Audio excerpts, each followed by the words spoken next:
Voltamos com o Gira à Noite para nosso segundo bloco aqui de informações, a nossa entrevista e outras informações também sobre a nossa região oeste da Grande São Paulo, as 11 cidades que compõem o consórcio Cioeste. Como prometido no bloco anterior, a gente vai começar agora o nosso bate-papo de hoje, né, a nossa entrevista com o vereador Silvinho Filho, que é da Câmara de Santana de Parnaíba, e vai falar um pouquinho para a gente sobre como que está esse primeiro mandato dele de vereador. Então, comece primeiro desejando uma ótima noite para o vereador e agradecendo a sua participação, né, aqui na entrevista no Gira à Noite. Boa noite, Vanessa. Boa noite, Nancy. Boa noite, João. Boa noite a todos que assistem o Gira à Noite. Obrigado pelo convite. É um prazer estar aqui. É um prazer prestar contas sobre o meu mandato e agradecer a oportunidade para Santana de Parnaíba de me colocar como um parlamentar na sua Casa de Leis. Até então tem sido de muito trabalho, muita transparência, muita entrega. Eu costumo dizer muito sobre tudo que está sendo feito nas minhas redes sociais, levando a população a informação. E é isso, sempre falei que seria os olhos, a boca e o ouvido da população lá, e é o que eu tenho feito até então. E é isso, agradeço a oportunidade, estou à disposição para responder todas as perguntas que foram enviadas.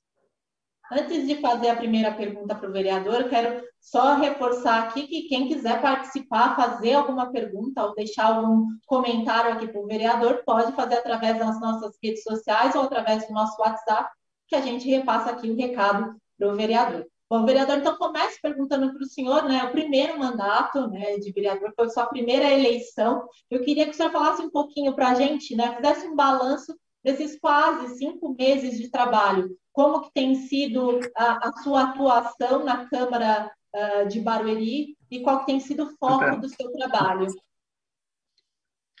Na Câmara de Santana. Opa, de Barueri, não, de Santana, me perdoa. Imagina, Vanessa. Parabéns para vocês, sim, por cobrirem toda uma região tão grande como a nossa. Como você disse, aproximadamente 100 dias de mandato, como eu falei, tinha realmente muita entrega, muita transparência, e de dificuldades também. Não é fácil ser um vereador de oposição, sendo a única veemente na cidade. Temos também outros parlamentares que não são favoráveis a diversas questões da administração, mas, como eu sempre coloquei, não é uma oposição meramente política, é uma oposição mais técnica, uma posição construtiva. Sempre me coloquei a favor de projetos, seja da prefeitura, do executivo, seja de vereadores da base, que fossem positivos do meu ponto de vista para o interesse público. Sempre votei a favor, e não poderia ser diferente, realmente prezando por uma nova e boa política. E, infelizmente, o clima às vezes acaba sendo um pouco hostil dentro da Câmara, mas, como vocês devem ter visto também ultimamente, tenho brigado muito na questão de projetos, que, infelizmente, apesar de ter apresentado dezenas de projetos, eles não têm sido pautados. E estou fazendo cobranças nesse sentido até que eles sejam pautados, e a gente vai continuar batendo nessa tecla. Afinal de contas, a frase mais utilizada do grupo é que o grupo trabalha pela cidade, trabalha pelo povo, o único lado que tem é o povo, mas acho que todos trabalhamos pelo povo. Eu fui eleito com a segunda maior votação da cidade, 1.873 votos, uma grande representatividade, e eu quero que esses votos sejam representados através de projetos de lei que sejam pautados e se tornem leis, também indicações e requerimentos que a gente tem feito no mandato. Ok. João? Vamos lá, vereador, boa noite, obrigado aqui pela participação. Ainda caminhando nesse fio condutor, né, da questão da oposição, é notório que você é o único, né, vereador assim, da oposição do governo atual. De certa forma, isso mais facilita ou dificulta o seu trabalho? Obrigado pela pergunta, João. Não é fácil. Tenho que admitir que não é fácil. A gente tem que realmente ter muito estômago, às vezes, muito fígado, outras vezes. Mas ouvir algumas coisas que a gente sequer acredita que podem vir de um parlamentar. Mas eu tenho, claro, o lado do protagonismo, que não vou mentir, isso é bom, mas a gente não constrói nada sozinho. Mas, embora eu esteja sozinho na Câmara, que eu não estou, tenho um companheiro, inclusive, de partido lá, eu tenho muita gente comigo lá de fora. Tenho muita gente mesmo nas redes sociais, muita gente acompanhando o trabalho e muita gente realmente fazendo com que tudo isso vale a pena. Isso a gente tem crescido muito, com, enfim, todas as fiscalizações, tudo aquilo que realmente é para o povo, ele corresponde, e a gente tem tido realmente muito retorno nessa parte. Então, eu não me sinto sozinho, nunca me senti, e sempre com Deus, é claro, também. Nancy? Boa noite, vereador. Bem-vindo ao Giro Noite, primeiramente. Eu gostaria de saber sobre a sua avaliação da atual gestão de Santana de Parnaíba. Boa noite, Nancy. Obrigado pela pergunta. No meu ponto de vista, essa gestão nova, se é que a gente pode dizer assim, tem sido muito aí uma continuação da última gestão. Inclusive, a gente tem visto muitos memes na cidade, inclusive os jovens que questionam tudo, perguntando quem de fato é o prefeito, se é o Marcos Tonho, se é o Elvis, que só posta foto e story no gabinete.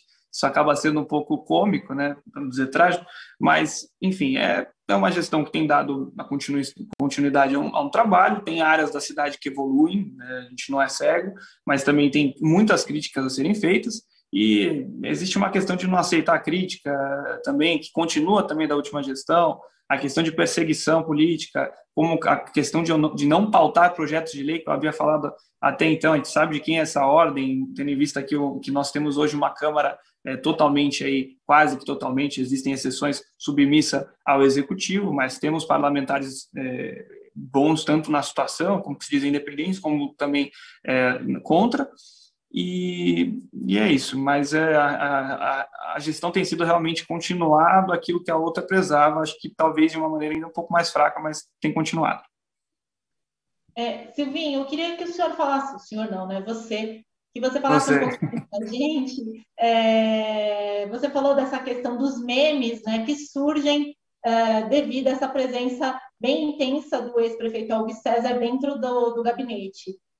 Eu já fiz uma pergunta semelhante para o senhor há algum tempo atrás, e passado alguns meses eu vou refazê-la. O senhor acha que o atual prefeito Marcos Tonho tem autonomia para tomar as decisões, ou ele acaba se debruçando muito nas sugestões e opiniões do ex-prefeito Elvis César? E uma segunda que eu vou emendar, o senhor falou sobre essa questão dos projetos não serem pautados pela presidente da Câmara, Sabrina Colella. Qual a justificativa dela para esses projetos? Alguns que o senhor, a gente já pôde escrever sobre eles, muito importantes, como a questão do ISS, da isenção. Por que eles não são pautados? Bom, vamos por partes. A primeira pergunta em relação à autonomia do então prefeito Marcos Tonho. Até então não mostrou autonomia, como eu disse, do meu ponto de vista tem sido realmente um puxadinho do que foi a última gestão, tem continuado, inclusive poucas foram as mudanças em relação ao secretariado, em relação ao próprio quadro de funcionários. Então a gente vê que realmente continuou tudo muito bem estruturado, e até mesmo com o ex-prefeito estando sempre presente lá no Paço Municipal. Então, no meu ponto de vista, realmente a questão da autonomia até então não se mostrou, está deixando muito a desejar. Eu queria saber um pouco mais sobre o Tonho, sobre quem ele é, mas até então a gente nunca conversou. Segunda questão, perdão, me deu um branco. Os projetos de lei, projetos de lei. Quanto aos projetos de lei, a justificativa não há justificativa, isso é muito claro, é meramente uma questão política, da má e velha política, é claro, escancarada, e realmente não são pautados porque não querem que sejam aprovados projetos de lei de uma pessoa que em tese é opositor e que vai justamente falar que trouxe uma melhoria para a cidade, que é o que deveria ser o foco de todos nós, mas é isso. Inclusive, a própria presidente da casa, que sempre é combativa, sempre fala muito, na sessão em que eu questionei isso, justamente ficou silente, todo o grupo ficou quieto, na verdade, e a resposta vem do silêncio, não há resposta, essa é a questão. O senhor acha que é uma tentativa de passar uma imagem de que o senhor não está fazendo um trabalho na Câmara? Olha, eu não acho que seja uma ideia não acho, porque as pessoas que realmente me acompanham conseguem ver todo o trabalho, tudo aquilo que eu apresento, porque graças a Deus hoje temos redes sociais, não dependemos de diário oficial ou de outras coisas para mostrar aquilo que acontece. É claro, se bem feito, né?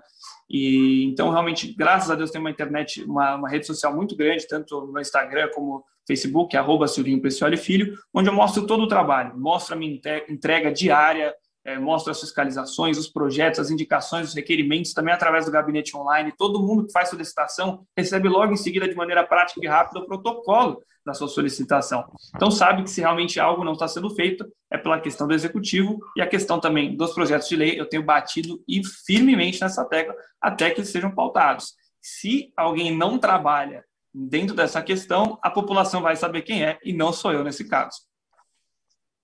João? Vamos lá. Vereador, eu gostaria de falar agora sobre educação. Recentemente, há poucas semanas, né, um grupo de pais, mães, enfim, da cidade de Santana de Parnaíba se reuniu, né, para fazer um movimento, né? E um dia antes dessa manifestação deles, surpreendentemente, num período noturno, né, numa sexta-feira, o prefeito Marcos Tonho, de Santana de Parnaíba, acabou anunciando, né, o retorno às aulas logo já na segunda-feira e pegou, inclusive, o corpo docente, né, de surpresa, muitos deles, né, inclusive um deles concedeu entrevista para nós aqui recentemente. Enfim, e houve aí uma série de debates, né, em torno do assunto. Qual que é a sua opinião? Estava na hora de fato, de voltar às aulas presenciais, uma vez que a cidade, até a semana passada, por exemplo, ultrapassava 90% dos leitos de UTI? Qual que é a sua opinião a respeito disso? Obrigado pela pergunta, João. Obrigado, ela é muito interessante. E como eu estava falando até antes de a gente entrar ao vivo, que eu fiscalizei, né, fui até as escolas para fazer uma fiscalização e teve muito engajamento nessas publicações, muita gente interessada em saber como é que isso aconteceu. Bem, como a gente sabe, criança, principalmente em fase de alfabetização, os mais novos não podem ficar sem didática, sem aulas, e são eles justamente que têm maior dificuldade de ter acesso às aulas. Então, no começo do ano, eu fui a favor do retorno das aulas, tendo em vista que a gente não estava tendo, e escutei bastante também por falar isso. Eu ouvi de uma classe que foi contrária ao retorno. Só que, justamente quando tivemos o novo pico, né, a chamada segunda onda, eu entrei com uma indicação para que fosse tudo suspenso, porque justamente quando tentaram voltar uma vez antes dessa, tinha sido justamente quando começou o novo pico, começou a passar de mais de 2.000 mortes, aí voltaram as aulas. Aquilo, claro que não era momento, chegamos onde chegamos, aí passamos de 4.000 mortos, né, um tempo atrás, por dia, né, números alarmantes, absurdos. Toda hora que você abre a sua rede social acaba sendo um obituário, alguém perdeu alguém, e são vidas. A gente precisa saber disso. E logo após, eu também falei sobre aí fiz um PL para vacinação de professores e todo o pessoal que trabalha na educação para que a gente conseguisse retomar de forma definitiva. Querendo ou não, ou coincidentemente ou não, o governador logo em seguida também colocou isso, claro que não foi pelo meu PL, mas foi no mesmo sentido, porque era uma questão óbvia, e começaram a vacinar os profissionais da educação. E então o prefeito fez a live que você mencionou, falando que somente voltariam às aulas, após suspender nesse momento, após a vacinação de todos os funcionários da educação. E, de novo, alguns dias depois, uma live surpresa, como você disse, anunciou o retorno repentino. As aulas precisam voltar? Precisam. É fato que a gente tem que voltar às aulas, só que o que é mais importante é que a gente deveria ter um plano gradual de retorno, seja com revezamento de professores, seja afastando aqueles mais suscetíveis a doenças, mas precisaríamos de um plano. Então, como eu disse, eu acho que tem uma idade que é muito mais necessário você ter a aula presencial, porque não consegue ter a distância. Ou falarem mais sobre máscara, sobre o que está sendo colocado de segurança nas escolas, a gente precisaria de informação. Infelizmente, quando as coisas acontecem assim, não há informação. Tudo que é feito de surpresa, a gente não se prepara. Fui nas escolas, conversei com diretores e professores. Tem uma ala que quer voltar, alguns são contra. Muito pouca criança na escola. Tem muito poucas crianças nas salas que tem 40 alunos ou por aí, 4, 5, quando tinham salas que não tinha ninguém, eles aglomeravam, juntavam mais de uma turma, e infelizmente isso se deu aí por conta desse despreparo, né, nessa questão de governo. Sim, aqui. Ok. Eu gostaria de fazer duas perguntas ligadas à Covid. A primeira delas é como que você avalia o combate à Covid em Santana de Parnaíba, e a outra é a sua ação. Como que você avalia esses dois pontos?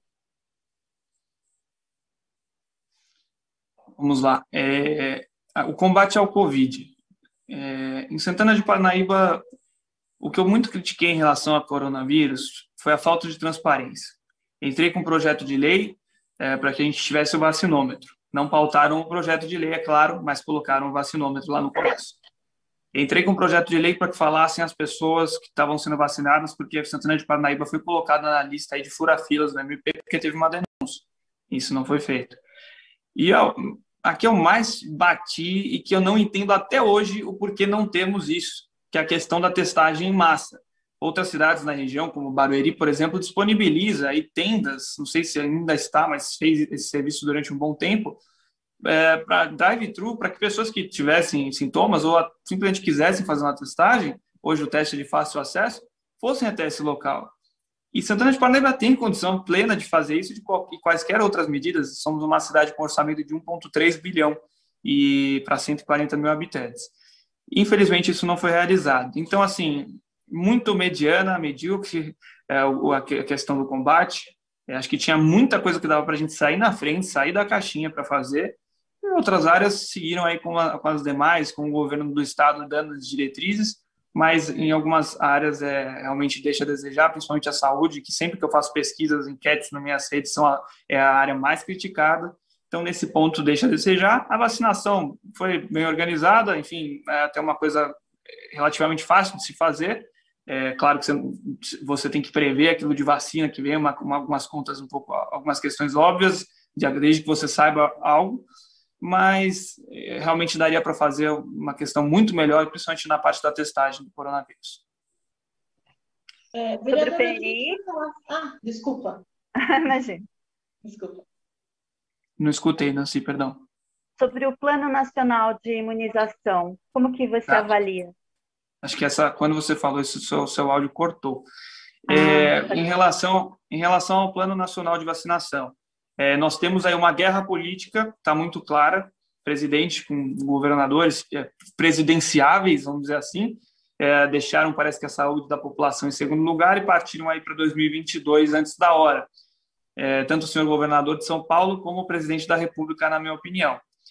O presidente não tocou bem a questão da pandemia, isso está claro e evidente para todos, e o governador, acho que na resposta, onde deveria ter sido uma pessoa mais polida, tendo em vista que temos o Instituto Butantan em São Paulo, que, enfim, toda a questão que foi dificultada, mas utilizar isso de maneira artificial e de uma promoção própria não caiu também bem. E também sabemos a questão do fechamento dos comércios, o quanto isso foi complicado, e ainda estamos retomando agora. Acho que houve muitas falhas, troca no Ministério da Saúde em plena pandemia, isso não é algo também aceitável, tratamento precoce, enfim, coisas que não deveriam ser discutidas. A gente deveria seguir todo mundo aí, o exemplo dos Estados Unidos, aquilo sim é país, e aquilo sim é exemplo de vacinação. Vereador, você falou sobre uma questão de denúncias aí, sobre essa questão da fila da vacinação em Santana de Parnaíba, e a gente está vivendo aí um momento de CPI, né, dos recursos da Covid-19, que podem até refletir em alguns estados e municípios. Queria que o senhor avaliasse um pouquinho para a gente como que o senhor vê essa CPI, né? E se o senhor acha que os municípios também deveriam implantar para avaliar como os seus prefeitos têm administrado esses recursos nas suas cidades. Legal, Vanessa. Olha, a CPI, eu acho que ela tem que se estender. Está cortando o áudio? Iniciando, parou. Vamos lá. Acho que a CPI é algo que tem que realmente se estender aí para estados e municípios. Não adianta uma pessoa querer falar que defende a CPI e manter somente na esfera federal. Acho que isso tem que ser levado aí, questão de gastos para tudo que foi distribuído do governo federal para os estados e vice-versa, e também para os municípios. A gente sabe que por conta da questão da ausência enfim, foram dispensadas licitações, a questão da calamidade, etc., isso facilita também para que aquelas pessoas, bandidos, desculpa essa palavra, né, de quem rouba da saúde pública, peguem o dinheiro público para si, façam esquemas, façam a mais cruel corrupção possível.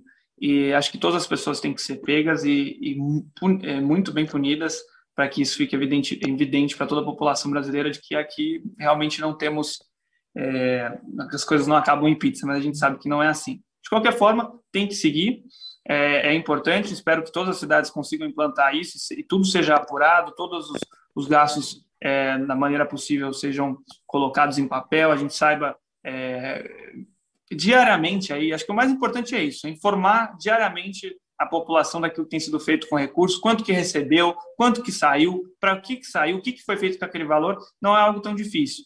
Como a gente estava falando até então, rede social, os políticos têm investido nisso, então informe a sua população, informe através de portal da prefeitura o que tem sido feito com o dinheiro do contribuinte, afinal de contas são eles que pagam essa conta, todos nós.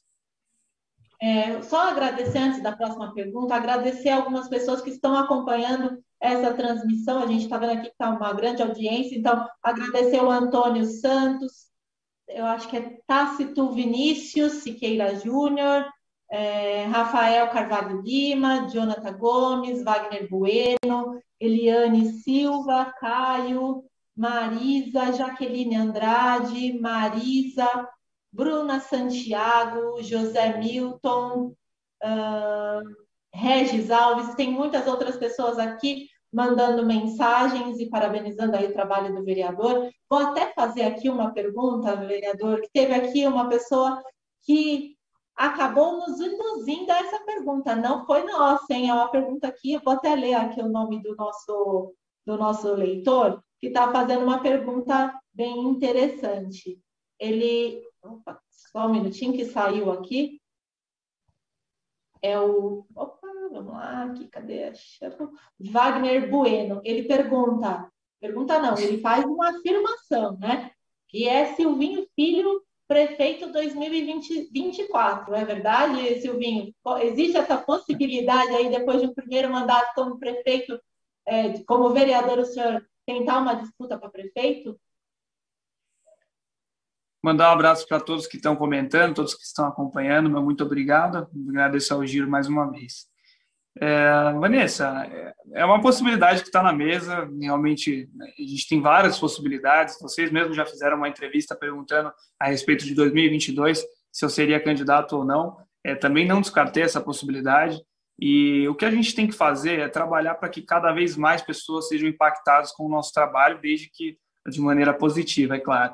E, no meu entender, das pessoas que me apoiam, ele tem sido muito positivo. Então, tudo aquilo que for possível para atingir mais pessoas, impactar mais pessoas com o nosso trabalho de maneira positiva, eu coloco à mesa. Eu prefiro não ficar pensando daqui a 4 anos, ainda é muito cedo, 3 anos e alguma coisa muito cedo para falar, ou até mesmo ano que vem. Estou focado no trabalho nesse momento, eu sou uma pessoa que gosta de viver o agora, gosta de coisas tangíveis, e nesse momento eu estou focado no meu trabalho de vereador. Mas eu sei que esse é o primeiro passo. Se Deus e a população reservar esse caminho em 2022 ou 2024, estarei lá para aproveitar a oportunidade. Ok. Bom, João, mais alguma pergunta?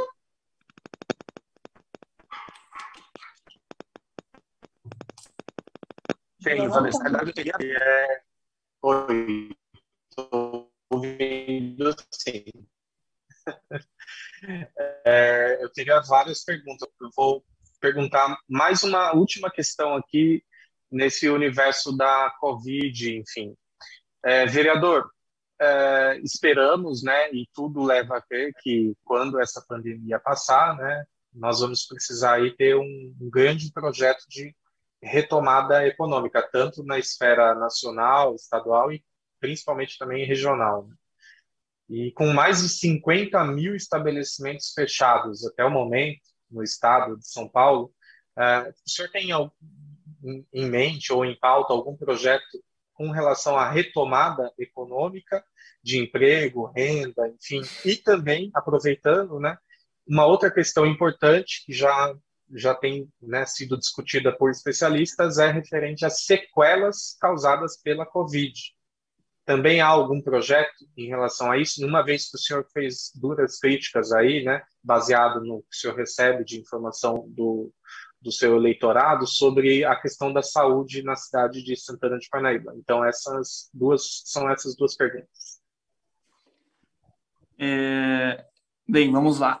Em relação à retomada econômica, é o foco. Agora tem que ser o foco, a gente tem que retomar os empregos também em conjunto com a questão da vacinação, é claro.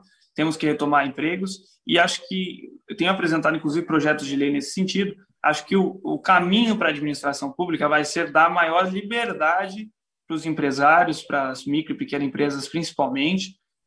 Já temos a questão do auxílio, que, no meu ponto de vista, deveria ser revista sim e deveria, inclusive, ser ampliada aí para pessoas que realmente estão numa situação extremamente de vulnerabilidade social e econômica. Então, essa parte tem que continuar, mas, por outro lado, a gente deveria focar na questão aí realmente dos empregos. Como? Anistia, isenções, como é o caso do meu projeto de lei de isenção de ISS para aquelas pessoas que não conseguiram trabalhar. Tem gente que está mais de um ano sem trabalhar, como, por exemplo, os peroeiros, né, que trabalham com vans escolares, e estão pagando ISS por estimativa e não estão indo trabalhar. E até então nada foi falado, não pautaram o projeto. Outro lado, IPTU e outros impostos que temos tão fortes na nossa cidade poderiam ser revistos nesse momento, as multas poderiam ser revistas, a gente pode falar mais forte de isenção, não adianta ficar falando de congelamento simplesmente para o ano que vem, a gente tem que agir no momento e da população que não está conseguindo pagar, muitas vezes sequer o seu alimento nos casos mais fortes. Então, acho que um trabalho em relação aos impostos, em relação à contribuição de empresas para gerar mais emprego e incentivos fiscais para essas empresas, seria o foco para a gente retomar a economia, principalmente na questão do emprego. Em relação aos mais vulneráveis, possibilitar e fornecer cursos de profissionalização, questão técnica que acho que está defasada na nossa cidade, principalmente na área específica. A gente tem ETECs aqui que não oferecem cursos que muitas vezes são procurados por empresas da região que realmente tem uma demanda particular e a ETEC não supre porque tem cursos genéricos. Então, a gente poderia fazer pesquisas, em estudos, no intuito de ver o que é mais demandado aqui na cidade que falta. Olha, faz a pesquisa e efetua no executivo, faz os cursos, faz um instituto tecnológico próprio. A gente tem que realmente pensar fora da caixinha, como eu disse, com 1,3 bilhão reais de orçamento aí, tudo é muito possível. Então, focar no empreendedor e focar nos empregos nesse momento. Em contrapartida, no segundo ponto que você falou, nas sequelas, elas serão sentidas em todos os lugares. Elas serão sentidas na educação, serão sentidas na saúde, serão sentidas nas pessoas que pegaram o Covid-19. A gente tem visto, infelizmente, em muitos casos. Eu, infelizmente, fui uma pessoa que pegou o Covid-19. Até hoje, a questão da respiração, eu fico um pouco confuso se é doença, se não é, se foi da doença, se não foi. A gente tem que se preparar para um futuro diferente. Tanto na questão da educação, temos que fortalecer aí as possibilidades remotas, as possibilidades de convivência, né, com o distanciamento social. A gente tem que se adequar a essa nova realidade. E na economia, seguir aquilo que eu falei anteriormente. Sim, mais alguma pergunta? Eu gostaria de fazer uma última pergunta, Vanessa, uma finalização até um ponto que ele tocou. Ele, como um político bem jovem, né? Eu gostaria de saber dele o que você acha, o que tem pior na política e você gostaria de modificar. Duas coisas: a falta de sensibilidade e a falta de capacitação. Falta de sensibilidade justamente vai de acordo aqui com o que eu estava falando agora há pouco. O que a gente vai fazer para melhorar? Não o que a gente vai fazer para piorar. Como as pessoas devem ter visto nas minhas redes sociais, a gente aprovou recentemente uma lei que vai multar feirantes de 500 a R$1.000 no momento de pandemia. A gente aprovou, não, meu voto foi contrário. A maioria da Câmara, infelizmente, aprovou esse absurdo. Eu espero que isso caia por terra, enfim, que seja vetado aí no Executivo, mas a gente sabe que é difícil. Então, não se dá para falar de multa num momento como esse, do ponto de vista. Isso é falta de sensibilidade, é falta de se colocar no lugar do outro. O político, muitas vezes, tem um salto desse tamanho e esquece que ele é um cidadão comum e que ele justamente tem mais deveres que a própria população, porque ele foi eleito. Quem paga o salário dele é o povo e ele está lá por conta do povo. Sem querer ser populista, isso é uma coisa muito óbvia. E a questão da capacitação é o seguinte: quando você quer ser um bom profissional, seja lá qual área você for, se você quer ser um médico, um advogado, o que vai te colocar como um bom profissional, além do seu talento natural, o seu dom, é a sua capacitação. E tem tanta gente que ganha tão pouco e se esforça tanto para melhorar naquilo, e o político que ganha tanto não se esforça, em esmagadora maioria, absolutamente nada. Não tem muitas vezes um curso superior, não tem muitas vezes algum curso que realmente contribua na sua administração, na sua gestão, no seu mandato, seja lá qual ele for. E eu sou completamente contrário a isso. Até por isso eu faço parte da iniciativa Renova BR, que prevê a capacitação de políticos através de cursos, enfim, e não somente isso, eu também, boa parte do meu salário vai para o meu estudo e para continuar devolvendo mais para o Estado do que ele me dá. Estou fazendo mestrado nesse momento, estou fazendo uma pós-graduação, tudo relacionado ao direito público, gestão e políticas públicas, para devolver para a população o que eles me deram, que foi um mandato. E acho que essas são as duas principais questões. Silvinho, a Nancy tocou num ponto que é muito importante, né? Você é muito jovem e a gente ainda vê poucos jovens, apesar de a gente já ter alguns, e aqui na nossa região a gente ter alguns prefeitos jovens e tal, a gente não vê ainda uma grande quantidade de jovens dentro da política. Se a gente percorrer aí alguns partidos, a gente acaba vendo que é sempre muito na mão dos caciques, vamos dizer assim, e os jovens acabam não tendo oportunidade de ingressar, ou muitas vezes de disputar um cargo, e acabam muitas vezes não tendo interesse. A gente vê muitos jovens que não são motivados e não veem aí a importância da política na vida do cidadão. Então, eu queria aproveitar para fazer uma pergunta para você. Primeiro, a gente sabe da sua história, de quem você é filho, mas não tem como fugir de perguntar o que te motivou a ingressar na política e qual conselho você daria para o jovem que está agora, igual você, assistindo essa entrevista, da importância da política e se ele tiver essa vontade, o que ele deveria fazer, né, já, além dessa qualificação, que meios buscar para fazer a diferença nesse meio político? Olha, eu acho que a principal questão é acreditar em si mesmo. É muito difícil, muita gente vai trabalhar contra você sempre, independente daquilo que você faça, independente se você é jovem ou não. Quando você é jovem, parece que mais ainda, porque muitas pessoas têm preconceito com questão de idade. Mas não deixe se abater por isso. Então, independente do que for, independente da área, principalmente a política, o jovem é muito importante porque ele traz uma nova visão de mundo. Somente o jovem sabe a realidade momentânea da era que ele vive. Então, por exemplo, daqui a 20 anos, o jovem vai ter uma nova mentalidade do que a minha, e talvez seja a minha hora de, em algumas questões, não ter um pensamento tão crítico. A gente deveria realmente observar aquilo que pensam, porque a sociedade vem se modernizando e desde que isso continue ético e moral, a gente precisa se adaptando. Então, em relação ao jovem, é acreditar e procurar ajuda no que ele puder, ser determinado, é claro, mas, por exemplo, o Renova BR, que eu mencionei agora há pouco, eu venho do mundo político, eu acompanho política desde pequeno, e aí eu vi a necessidade do surgimento de uma nova política com visão de mundo um pouco diferente, e eu me agarrei nessa oportunidade que me veio principalmente pelo Renova. No Renova eu aprendi desde urbanismo até questões essenciais em áreas essenciais, né? E então existem lugares, existem sempre pessoas que vão de acordo com aquilo que você pensa, ainda que existam pessoas que tentem te colocar para baixo e sejam contra você o tempo todo. Então acredite, se espelhe em alguém e vai com tudo. Realmente a gente viu aqui nessa eleição, entraram 3 jovens na cidade, jovens, quero dizer, abaixo de 30 anos. Outras pessoas muito interessantes ficaram de fora, né? Inclusive achei isso muito negativo, mas só de ter 3 pessoas jovens eu fico feliz. Nem sempre representam realmente a juventude, né? Mas alguns representam uma coisa assim, não vem ao caso, mas o jovem é tudo e a sua importância é total. Entrem para a política.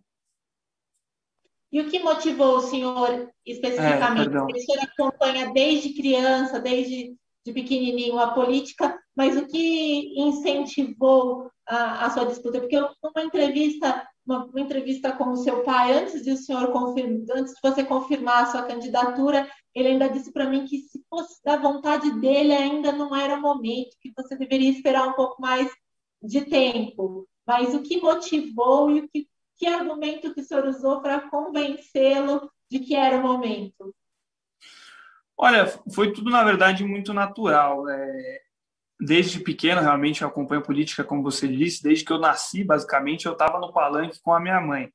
E depois fui viver minha vida, assim, estudei colégio, fui para a faculdade, estagiei, entrei totalmente aí de cabeça na questão do direito, me tornei advogado, sou sócio hoje de um escritório e continuo meus estudos até na área do direito, como disse, a minha pós é em direito público, mas continuo sendo no direito, na PUC.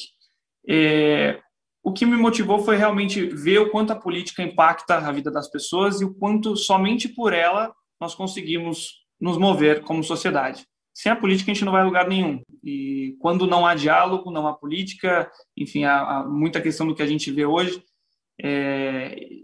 Tem que ter política, a gente tem que participar, e principalmente voltando na questão do jovem, achava que deveria entrar e que tinha capacidade para tanto. Então contando rapidamente a história, passou a eleição de 2016, falei, poxa, agora eu acho que eu já estou meio colocado, já estou na faculdade, tudo certo, caminhando, vou falar mais sobre política. Criei minhas redes sociais e comecei um trabalho.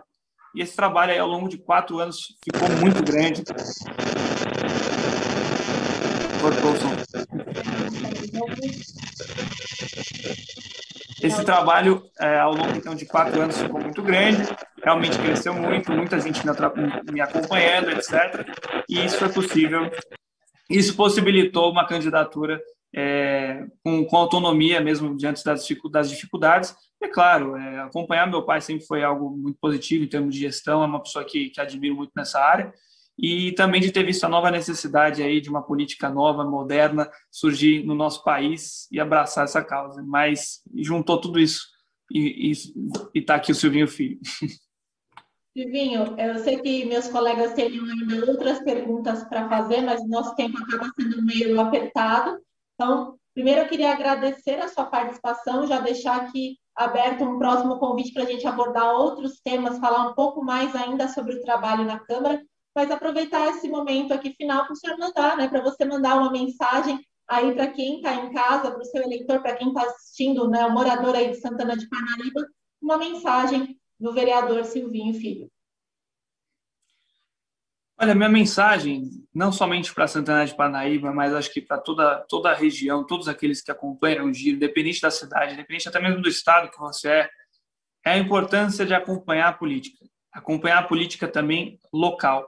É muito importante que conheçam as realidades, que acompanhem aí, de fato, os políticos da sua região, que acompanhem os vereadores, acompanhem a pessoa que você votou, principalmente, porque é somente através do conhecimento, através de saber aquilo que acontece na sua cidade, principalmente que é o seu quintal. Ninguém mora num estado, ninguém mora num país, você mora numa cidade, então comece pelo seu quintal, observe, acompanhe a política, saiba aquilo que acontece, e dessa forma você vai conseguir opinar e desenvolver um raciocínio crítico muito mais eficaz, e vai saber se diferenciar do restante, vai saber aquilo que é correto e vai ajudar a desenvolver a democracia brasileira, que ainda é tão frágil e tão recente, e a gente precisa realmente da participação de vocês. Então, pedir para todos vocês, principalmente da nossa cidade, nos acompanhem nas redes sociais, @SilvinhoPessoal-Filho, também no presencial é muito bom, sempre que possível, eu estou fazendo fiscalizações, a gente está, enfim, conversa com pessoas, está mais difícil por conta da pandemia ainda, e graças a Deus é muita gente nas redes,